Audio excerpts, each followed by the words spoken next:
Another day, another video.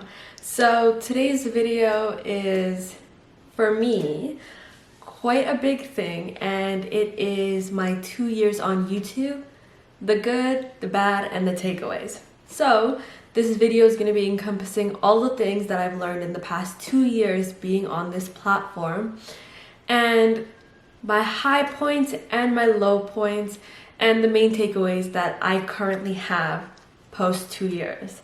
Now I'm gonna say these 2 years I have not been consistent, but what I can say is within these 2 years I've posted my fair share of videos, and each and every one of them I am extremely proud of. So without further ado, let's get to it.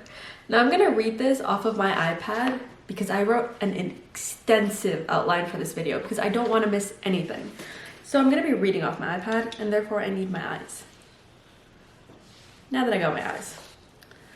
So this is said outline, and I do my outline on my Notion just because I can schedule better with it. So let's rewind to March 4th, 2021, when I decided to upload my first YouTube video, not knowing that I would continue doing so 2 years and some later. One, because I tend to fall out of something easily as fast as I like to fall into things, and two, because I'm forgetful and definitely lazy.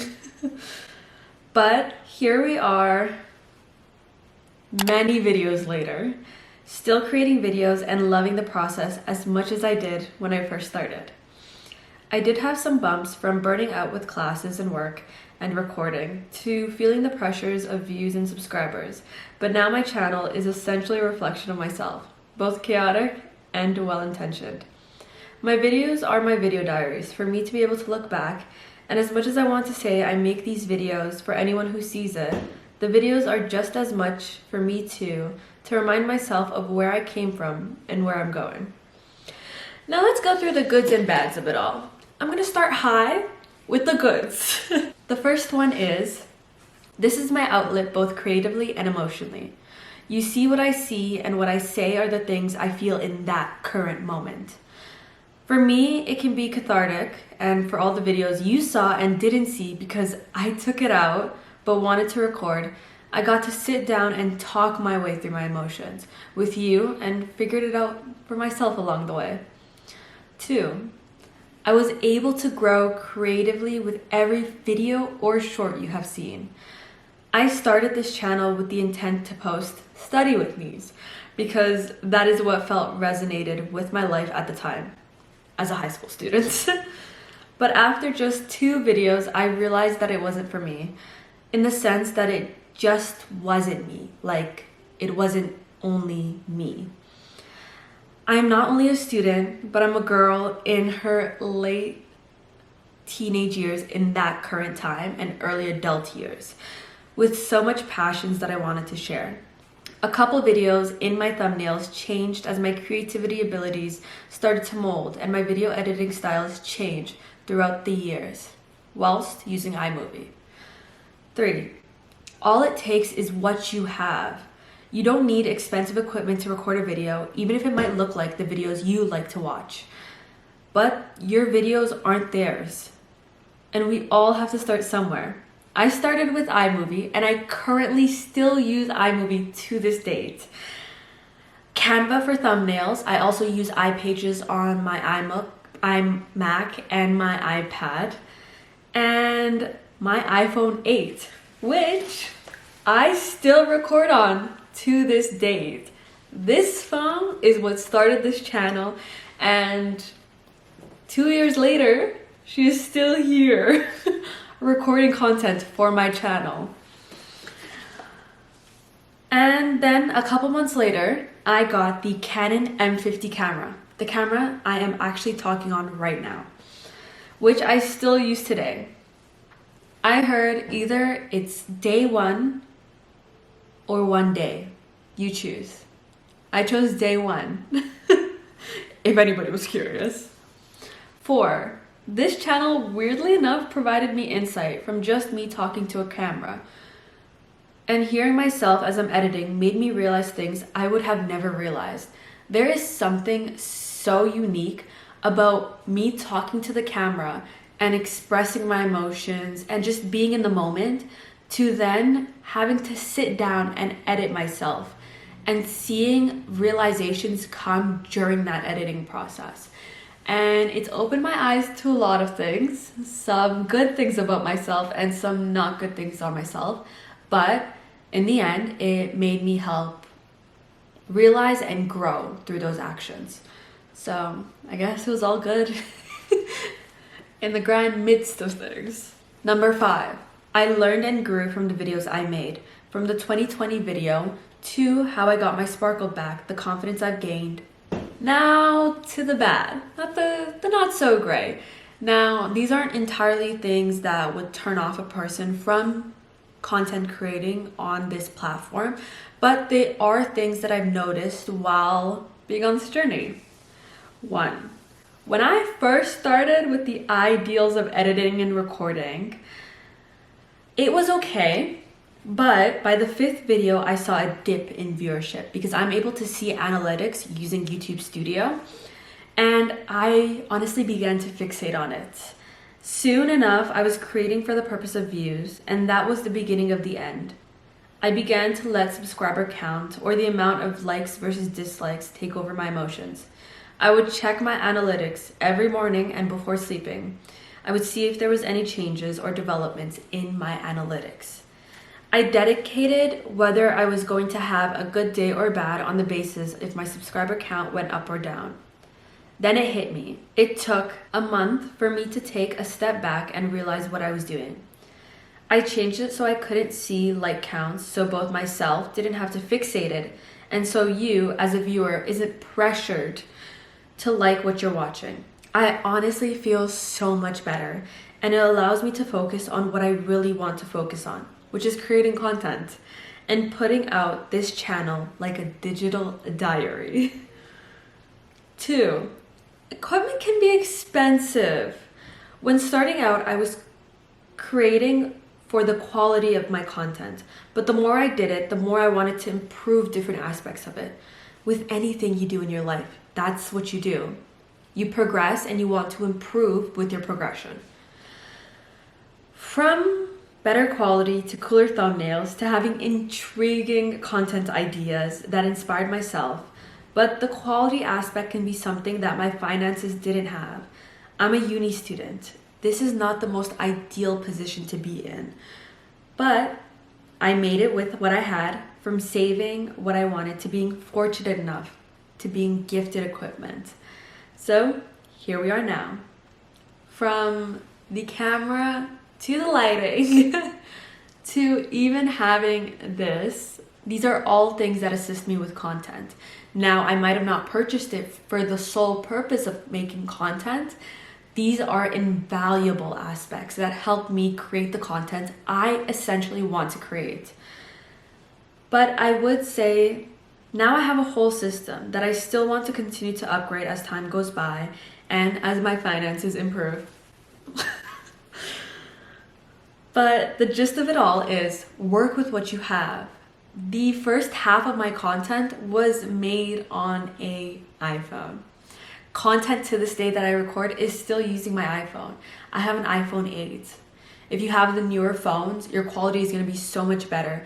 And honestly, it is a great source of using that camera as your main tool to record content with. Now, this is the Canon M50, the EOS. I use this mainly for sitting down or when I'm traveling, but if I'm out about in this city, I still use my iPhone 8. And that is because I am more shy and I don't like how big this camera is and I don't like hauling it around, as opposed to if I'm on vacation, ain't nobody gonna remember me. So I don't mind bringing this camera. So yes, do what works best with you. And honestly, work with what you have. Work with what's within your means. There's no reason for you to be breaking your bank over creating content, because essentially the content you create is a reflection of yourself. This content I'm making, yes, the quality is better, but it doesn't change the type of content I'm making. I'm still making content that reflects myself, whether I have the Canon quality or my good old trusty iPhone quality. You guys still tune in for, as opposed to the quality, it is the content that you're tuned in for. And that's truly what I like to believe. Now, the takeaways. The me in March 2021 and the one talking to you right now are completely different, but I would not change that for the world. The progress that I have gone through within those 2 years is a lot of positive words and negative ones as well, but I would have not done it any differently. I wouldn't have made any of the videos that didn't go up. I would literally do it all the same because each and every moment taught me something. And I love it. I love where I am now, and it's nice to be reminded of where I came from. 2, this is the second takeaway.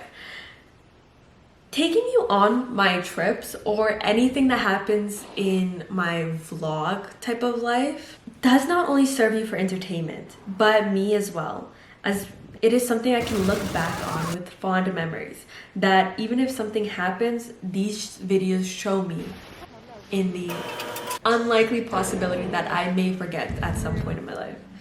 3, you don't have to be on top of everything to do what you want. Starting this, I wasn't sure of what I wanted for myself, and 2 years later with confidence, I still don't know.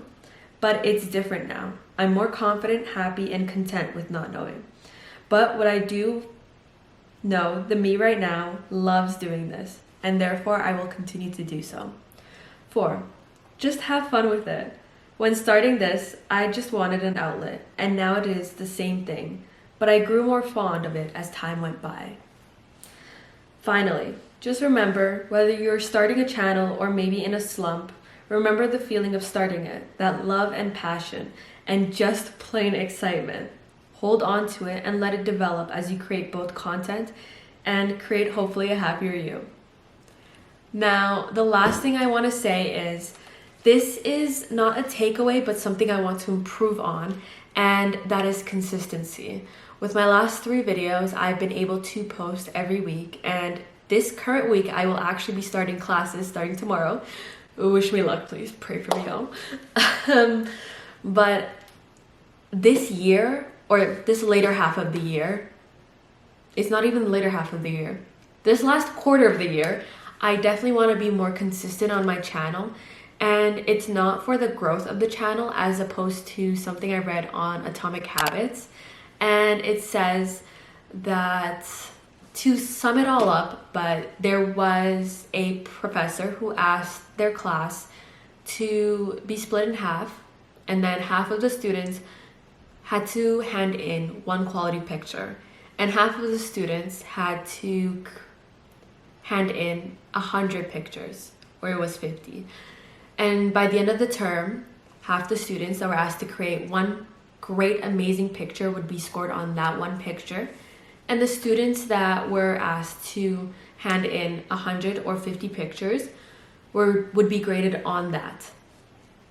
Now, what the prof realized by the end of this is the group that did better and progressed more was the students who took 100 or the 50 pictures and handed it in, because they're the ones who are experimenting with different angles, different lightings, different compositions, as opposed to the group that was asked to hand in 1 picture. And that 1 picture, could be their favorite picture, but it lacked the experimentation.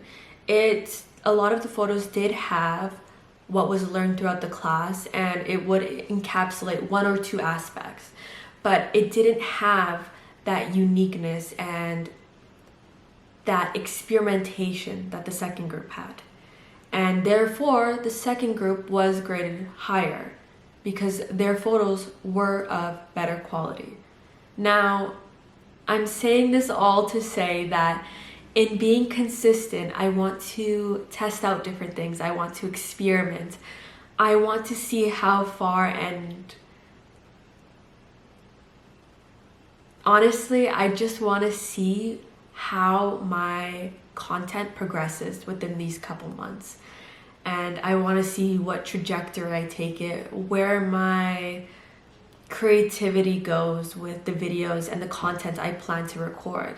So yes, that is the end of the video, and I really hope you enjoyed it and took maybe something away from it. I love creating videos, and I never thought I would be doing this 2 years later, and I know now that this is definitely something I want to pursue whilst doing my studies in both my degrees. So yes, I hope y'all come along with the journey, and I am so glad of how far we've come. I know I said don't look at subscribers or whatnot, but we're at 200, and I think it was 200-ish, 5 people. And I'm thankful for everyone who has chosen to stay along with me, and I can't wait to see where we go. So I hope you guys enjoyed, and I'll see y'all next time. Bye!